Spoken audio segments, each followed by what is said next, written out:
आप पढ़ने जा रहे हैं केमिस्ट्री का सबसे इंपॉर्टेंट चैप्टर रासायनिक आबंधन एवं आणविक संरचनाएं। यूनिट 4 के रूप में 11th क्लास का आप सबसे इंपॉर्टेंट चैप्टर, एक ऐसा चैप्टर जो पूरे केमिस्ट्री के बेस को स्ट्रॉन्ग करता है। आप एक ऐसे चैप्टर का अध्ययन करने जा रहे हैं जिसको पढ़ने के बाद आपका केमिस्ट्री, आपका रसायन विज्ञान बहुत ही आसान होने वाला है। हर एक टॉपिक को अगर आप चाहें तो इस चैप्टर को कंप्लीट करने के बाद अपने से भी पढ़ सकते हैं, यानी आगे का हायर स्टडी अगर आप चाहें तो सेल्फ स्टडी के माध्यम से भी कर सकते हैं। अगर इस चैप्टर का बहुत अच्छा नॉलेज है, इस चैप्टर का एक नाम हमारी तरफ से भी दिया गया है हार्ट ऑफ केमिस्ट्री। ऐसा इसलिए क्योंकि केमिस्ट्री का जो भी बेसिक जानकारी है, अणु के संरचना से संबंधित, किसी अणु में स्थित परमाणु के बीच बॉन्ड से संबंधित, या दो अणुओं के बीच जो क्रियाशील आकर्षण बल होते हैं उससे संबंधित यहां आपको जानकारी मिलेगा। आपको बता दें कि यही वो चैप्टर है जिसमें आप द्विध्रुव आघूर्ण, VACTR थ्योरी, प्रसंकरण, बहुत सारे रासायनिक बंधन का अध्ययन करेंगे। तो शुरू हो रहा है इस चैप्टर का इंट्रोडक्शन, परिचय। रासायनिक बंधन को हम यहां दो पार्ट में डिवाइड किए हैं, एक स्ट्रॉन्ग बॉन्ड और एक वीक बॉन्ड। केमिकल बॉन्डिंग, रासायनिक आबंधता जिसको बोलते हैं। तो रासायनिक बंधन दो प्रकार का, एक सबल बंधन और एक दुर्बल बंधन। स्ट्रॉन्ग का मतलब सबल, स्ट्रॉन्ग। सबल बंधन को हम लोग क्या कहते हैं, स्ट्रॉन्ग बॉन्ड, और दुर्बल बंधन को बोलते हैं वीक बॉन्ड। तो यहां सबल बंधन के रूप में तीन प्रकार के बंधन का अध्ययन करेंगे। पहला है विद्युत संयोजक बंधन, दूसरा है सहसंयोजक बंधन, और तीसरा है उप सहसंयोजक बंधन। और एक और भी स्ट्रॉन्ग बॉन्ड का हम लोग अध्ययन करेंगे, धात्विक बंधन, अलग से। वास्तव में ये स्ट्रॉन्ग बॉन्ड बंधन विघटन ऊर्जा के आधार पर निर्धारित होती है कि कौन सा बॉन्ड स्ट्रॉन्ग बॉन्ड होगा और कौन वीक बॉन्ड होगा। तो यहां कौन सा बॉन्ड स्ट्रॉन्ग होगा, कौन सा बॉन्ड वीक, ये बंधन विघटन ऊर्जा अगर 200 किलो जूल पर मोल से अधिक होती है तो कहा जाता है स्ट्रॉन्ग बॉन्ड, और 2 किलो जूल से लगभग 45-47 किलो जूल पर मोल होती है तो कहा जाता है वो वीक बॉन्ड है, यानी दुर्बल बॉन्ड है, दुर्बल बंधन है। तो दुर्बल बंधन के रूप में आप दो बंधन का अध्ययन करेंगे, हाइड्रोजन बंधन और वैन डर वाल्स आकर्षण। तो हाइड्रोजन बंधन, हाइड्रोजन बॉन्ड, और वैन डर वाल्स आकर्षण, वैन डर वाल्स अट्रैक्शन के रूप में। तो हम लोग का क्लास स्टार्ट होता है सबल बंधन से, प्रबल बंधन से, जिसमें सबसे पहला है आयनिक बॉन्ड, आयनिक बंधन, विद्युत संयोजक बंधन, दूसरा है सहसंयोजक बंधन, और तीसरा उप सहसंयोजक। अब सहसंयोजक के बारे में भी यहां थोड़ा बताया गया है कि सहसंयोजक का अध्ययन हम लोग 3 आधार पर करेंगे। पहला आधार साझेदारी किए गए इलेक्ट्रॉन के आधार पर, शेयरिंग ऑफ इलेक्ट्रॉन के आधार पर। अगर एक इलेक्ट्रॉन का साझेदारी होता है तो एकल बंधन, 2 इलेक्ट्रॉन साझेदारी तो डबल बॉन्ड, 3 इलेक्ट्रॉन साझेदारी तो ट्रिपल बॉन्ड। भाग लेने वाले परमाणु के आधार पर सहसंयोजक बंधन 2 प्रकार का होता है, ध्रुवीय और अध्रुवीय। और एक एकदम नया चीज आप पढ़ेंगे, अति व्यापन के आधार पर, ओवरलैपिंग के आधार पर सहसंयोजक बंधन 2 प्रकार का होता है, सिग्मा बॉन्ड और पाई बॉन्ड, जो काफी इंपॉर्टेंट है इन सभी में। इसके आधार पर अणु का संरचना निश्चित होता है, निर्धारित होता है। तो ये बिल्कुल नया भी है और इंपॉर्टेंट भी है। तो इस 3 बॉन्ड में hydrogen bond, van der Waals attraction, sigma bond, pi bond, ऐसे तो सारा इंपॉर्टेंट है। हर एक टॉपिक इस चैप्टर का आगे पढ़े जाने वाले केमिस्ट्री के हर एक टॉपिक में साथ देगा। आपको बता दें कि जिस तरह से फिजिक्स में यूनिट एंड डायमेंशन और वेक्टर का रोल जब तक फिजिक्स पढ़िएगा तब तक है, उसी तरह केमिस्ट्री में ये इस चैप्टर का जो इंपॉर्टेंस है, जब तक केमिस्ट्री आप पढ़ेंगे तब तक है। हर एक टॉपिक का यूज 12th में पढ़े जाने वाले P block, D and A block और उपसंरचना यौगिक सभी लगभग चैप्टर में इसका यूज दिखाई देगा आप लोग को। इसलिए आपको अच्छे से मन लगाकर इस चैप्टर का अध्ययन करना है, हर एक टॉपिक का पूरा विस्तृत जानकारी लेना है। अब हम स्टार्ट करते हैं यहाँ से स्ट्रॉन्ग बॉन्ड या उससे पहले आप लोग को थोड़ा सा समझा दें कि रासायनिक बंधन है क्या। आज तक आप सभी स्टूडेंट केवल परिभाषा रटे होंगे कि रासायनिक बंधन क्या है। जो परिभाषा आप रटे हैं यहाँ पर आपको समझने का मौका दे रहा है, वास्तव में बहुत करीब से आप यहाँ समझ पाएंगे कुछ एग्जाम्पल के मदद से। पहला एग्जाम्पल रासायनिक बंधन को समझने के लिए, एक अणु है CO2।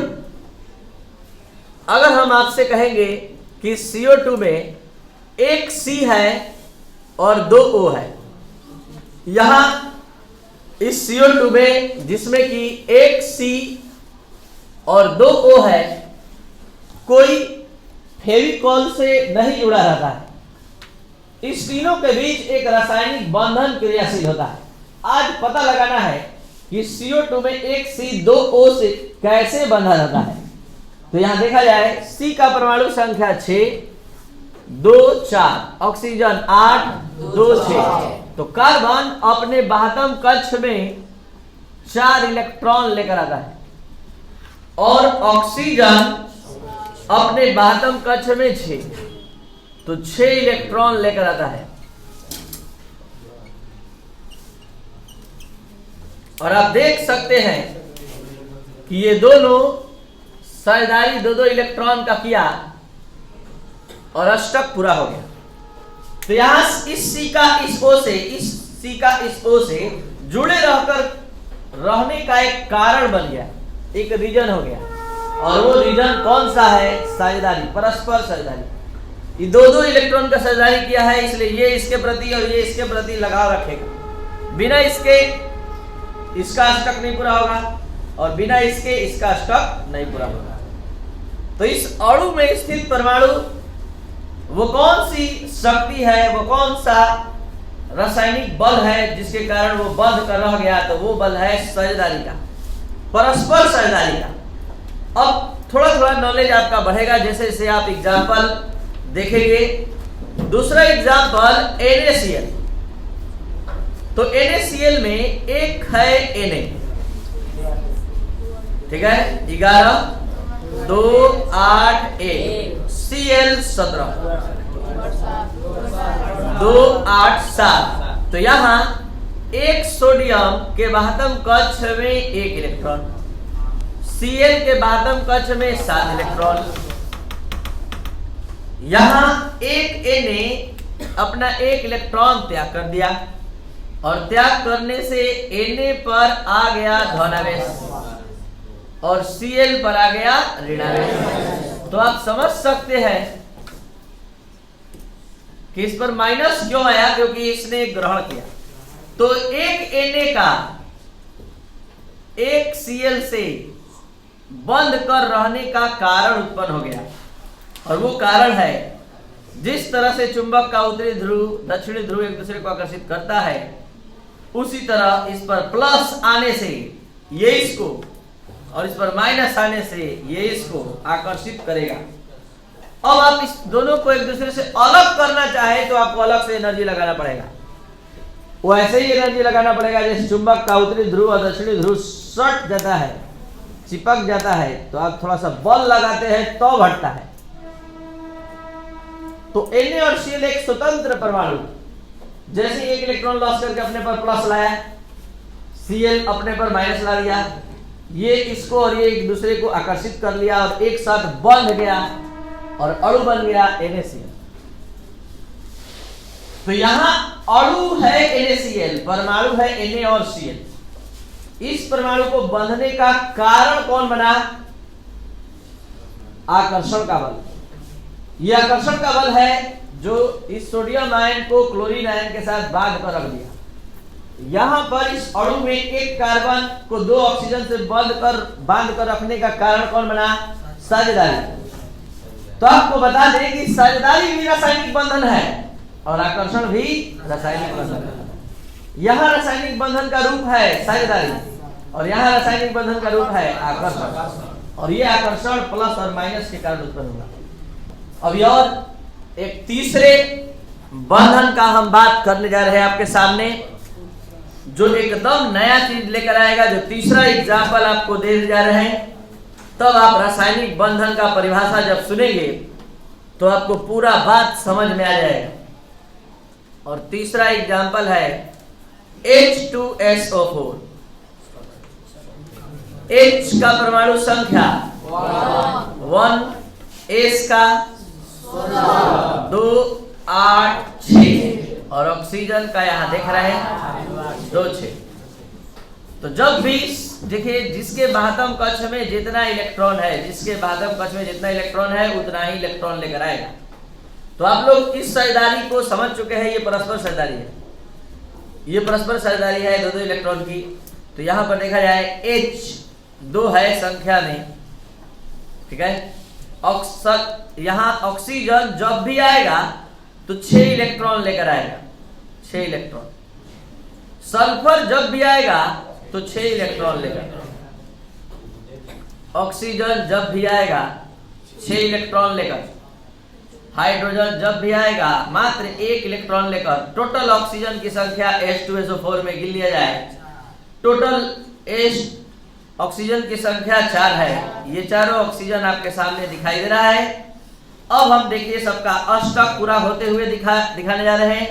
पूरा हो गया, पूरा हो गया। इस ऑक्सीजन का गिनिए 8, इस सल्फर का गिनिए 8 पूरा हो गया, इस ऑक्सीजन का गिनिए 8 पूरा हो गया।